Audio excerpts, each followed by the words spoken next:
Well, here we are after I would say scarcely believable, but I don't think many Woking fans would have come here today expecting to win in the way that we did. Well, we had prepared really well, and I thank the club on Saturday after the game where we really should have won against Halifax. Because they backed the way we've gone about preparing this season. Full time, as you know, you've been up to see us train. But this weekend, the players, not everybody will know this, the players left after the game from the Torquay Stadium on Saturday and came down to a hotel. It was finely planned, eating on the coach and doing the right things yesterday. And they had some hydrotherapy, all the things that we haven't been able to do as a part-time team, you know. And I think you saw that through. So yes, of course they were down to 10 men, but we were well in control of them. And I've just been saying now, we probably would have. I think we would have won the game. Maybe not quite as straightforwardly, maybe not as many goals, but I thought we were the better side today, really right from the off. And there must have been a temptation. I mean, Douse, on Saturday said the defence hadn't performed that well. They must have known that themselves, and there must have been a temptation to change things, but kept with the same team. Same team, but slightly different shape. Of course, back five, yeah. Which worked well for us. I think the players felt they let themselves down as well as the result let the club down. I thought that it was one of the more dominant games we've had since we've been back in the National League, to be honest, but we lost it.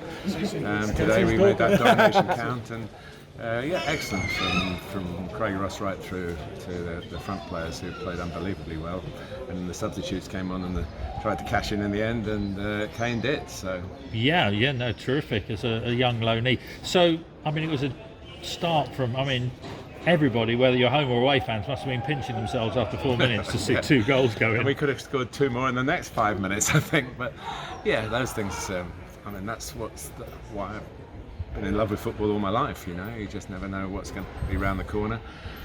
We'd have probably come here in more confident vein if we'd won against Halifax. So there was a little bit of apprehension at the start. There's been quite a rivalry between us and Torquay. Of course, yeah. Over the time we've been involved with Woking. So it feels special, but it's 3 points, and a 4-goal margin is something to treasure. It's a long drive back.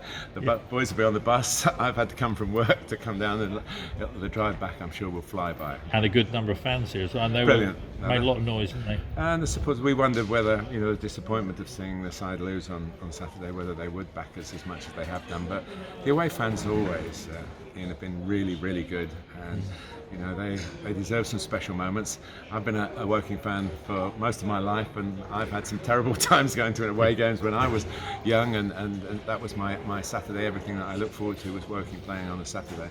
But you get those special away days, and this was one of those. And Torquay, I mean, we've had a number of games against Torquay, as you were saying, quite a rivalry. And in a sense, I know it's going to be a challenge today, but I always look forward to coming here, and I look forward to them coming to us, because we've had some great games, haven't we? Well, I've been lucky enough as a commentator to work with Gary Johnson as manager when I've been commentating on his teams. He's been nothing but supremely helpful to me, and I've got huge respect for him and the Johnson family. It's a big football family, isn't it? So we've had some pain, and Gary's had pleasure at our expense. The boot's on the other foot today, but I know he'll take that like we took the reverses, things that went against us. And yeah, it's a terrific club. They've really done very well with the ground. But the bank holiday turned out to be a good away day for Woking. So 6 points from 3 games is 2 wins. As we know, better than draws. It puts us in a healthy position from those first 3 games going into a break. So if the game had gone the other way and we'd gone into a break, it would have been a real downer. But and then we've got Bromley in 10 days. So. Yeah, we got Wrexham as well. So and the following day. So we've got a little bit of a break next week, but it's unfortunate. We obviously want to play, even if we'd lost today, and it had been a terrible weekend for us. We still would have wanted to play. We've now got to just measure how the boys will get a couple of days off now. That was planned, whatever the result. Yeah. And we're playing a behind closed door game on Friday. Right, yeah. Just to keep the match legs going, and give the lads who came on, the boys who've been substitute. Tommy Block hasn't even been on the team sheet, and he's really trained hard through the summer. Yeah, no, I know. So we've got some depth to the squad, and those guys need some opportunity to show to us in a 90-minute game, which, as I say, we're hoping to arrange on Friday. So it's there's a lot more detail going into it this season, and I hope that's been reflected in the way the team's played. played today. And the Woking fans who weren't able to be here can get hold of the highlights and have a good look, because you'll really enjoy it.